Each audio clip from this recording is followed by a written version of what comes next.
Beautiful soul. तो आज हम बात करने वाले हैं एक ऐसे टॉपिक पे जिसके बारे में लोग सोचते भी नहीं हैं और जाने अनजाने में उसे खर्च भी कर देते हैं।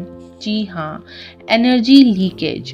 हमारी एनर्जी जा कहाँ रही है और इसे हम कैसे बचाएं लीक होने से। तो चलिए जानते हैं एनर्जी लीकेज के बारे में। हम सबके अंदर एक डिवाइन एनर्जी होती है जिसे कहते हैं प्राणा शक्ति। ये एनर्जी हमें हेल्दी, हैप्पी एंड पावरफुल बनाती हैं। बट जब ये एनर्जी बिना रीज़न के ड्रेन होती हैं, बिना प्रोडक्टिविटी के चली जाती हैं, दैट्स कॉल्ड एनर्जी लीकेज। तो क्या क्या साइंस होते हैं एनर्जी लीकेज के? जैसे कभी अचानक से फटीग फील होना, मूड स्विंग्स हो जाना बिना किसी रीज़न के, ओवर थिंकिंग, एंग्जाइटी, रेस्टलेसनेस, एक जगह पे फोकस नहीं कर पाना, laziness even after sleeping well. इसका मतलब है आपकी एनर्जी लीक हो रही है। तो क्या कारण है जिसकी वजह से एनर्जी लीक होती है? ऐसे तो एनर्जी लीक होने की बहुत सारे रीज़न होते हैं, बट कुछ रीज़न हम अभी आपके साथ डिस्कस करने वाले हैं। जैसे कि टॉक्सिक इमोशंस, गुस्सा, गिल्ट, जेलसी, ओवर अटैचमेंट, ये आपकी एनर्जी को खा जाती हैं और आपकी सोल की एनर्जी लीक होने लगती हैं। सेकंड है मोबाइल कंजम्पशन एंड मोबाइल का ओवर यूटिलाइजेशन, जैसे कि Instagram, reels, news, mindless scrolling, ये आपकी एनर्जी को स्लोली ड्रेन कर देते हैं। थर्ड है पॉर्न एंड लस्टफुल थॉट्स। जैसे कि आप जानते हैं आपकी जो सेक्सुअल एनर्जी सबसे पावरफुल होती हैं, लेकिन जब ये गलत डायरेक्शन में यूज़ होती हैं तो वो एनर्जी लीक होने लगती हैं। वास्तु दोष, अगर आपका घर इम्बैलेंस्ड है, लाइक नॉर्थ ईस्ट डायरेक्शन में आपका टॉयलेट है, घर हमेशा क्लटर रहता है, मिरर्स गलत जगह पे लगी हुई हैं, तो एनर्जी फ्लो रुक जाती हैं। फिफ्थ है रॉन्ग पीपल एंड एनवायरनमेंट। आप ऐसे लोगों के साथ उठना बैठना करते हो जो आपके साथ बिना मतलब का गॉसिप करते हैं, लोगों की चुगलियाँ करते हैं। ऐसे नेगेटिव लोग जो कभी खुश नहीं रहते हैं, हमेशा कुछ ना कुछ गलतियाँ निकालते रहते हैं। ऐसे लोग आपके ऑरा को इम्पैक्ट करते हैं और आपकी एनर्जी को सक कर लेते हैं और आप हमेशा लेथर्जिक फील करते हो, एनर्जी लेस फील करते हो, क्योंकि आपकी जो energy in form of currency थी वो तो खर्च हो जाती हैं उनके बातों से। हमें अपनी एनर्जी प्रोटेक्ट करना बहुत ज़रूरी है, क्योंकि देखा जाए तो एनर्जी के थ्रू ही हम अपनी लाइफ के सारे काम कर पाते हैं। फ्रॉम सोकर उठना तो अपने जॉब से लेकर के इवन एक निवाला खाना खाने का भी सब कुछ हमारी एनर्जी पर डिपेंड करता है। तो इसे प्रोटेक्ट करना भी बहुत ज़रूरी है।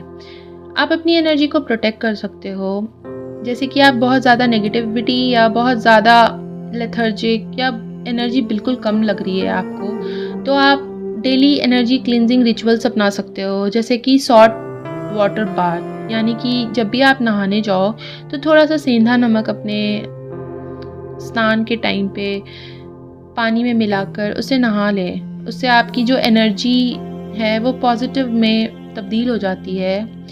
सेज या धूप से स्पेस को क्लींज कर सकते हो, मेडिटेशन एंड ग्राउंडिंग भी कर सकते हो, इससे भी आपकी एनर्जी क्लींस हो सकती है।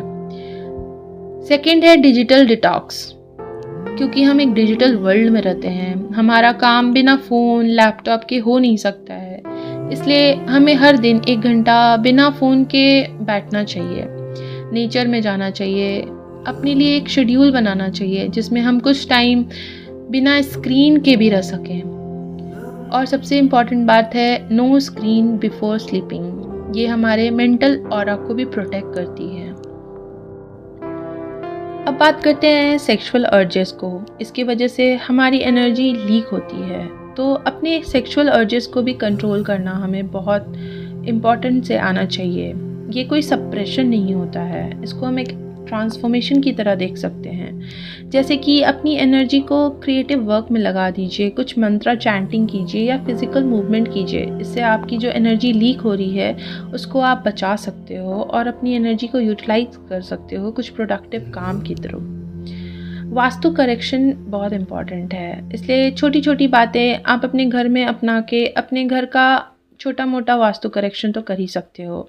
जैसे कि नॉर्थ ईस्ट को हमेशा क्लीन रखना, साउथ वेस्ट में कुछ हैवी फर्नीचर रख सकते हो, मिरर्स का जो डायरेक्शन होता है उसको सही जगह पे रखना भी बहुत इम्पॉर्टेंट है।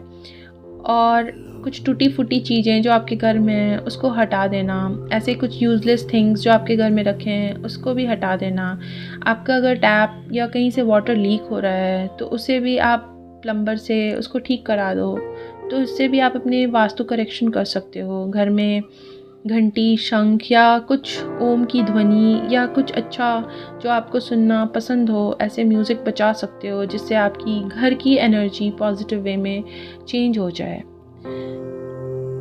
और एक इम्पॉर्टेंट बात है, अपने सर्कल को हमेशा सेक्रेड रखें। आप एक एनर्जी हो तो अपनी एनर्जी को प्रोटेक्ट करने के लिए हमेशा पीस सेलेक्ट करें ड्रामा के ऊपर। अपनी उन जो एनर्जी है उन एनर्जी को आप कोई गार्बेज बिन नहीं बनाइए कि कोई भी नेगेटिव लोग आए आपसे कुछ भी बात करने लगे और आप सबको एक्सेप्ट करो, नहीं। अपनी नेगेटिव लोगों से आप दूर रहना भी एक सेल्फ लव की तरह ट्रीट कर सकते हो, क्योंकि आपको हमेशा अपनी एनर्जी को चूज़ करना चाहिए, वही आपको आगे की ओर ले जा सकती है। So friends, your energy is your wealth. अपनी एनर्जी को लीक मत होने देना, क्योंकि आपकी लीक अगर एनर्जी होगी तो इसका मतलब होगा कि आपने अपनी लाइफ का कंट्रोल खो दिया है। तो लाइफ की स्टीयरिंग हमेशा आपके हाथ में होनी चाहिए। घर साफ रखिए, मन शांत रखिए और अपने सोल को रोज नरिश कीजिए। जहाँ एनर्जी सेफ होती है वहाँ अबंडेंस अपने आप आती हैं, और जब एनर्जी प्रोटेक्टेड होती हैं then you glow, your confidence, your manifestation power all rise. So if you like this video, please like, share and subscribe. Let the love, light and peace spread. Thank you.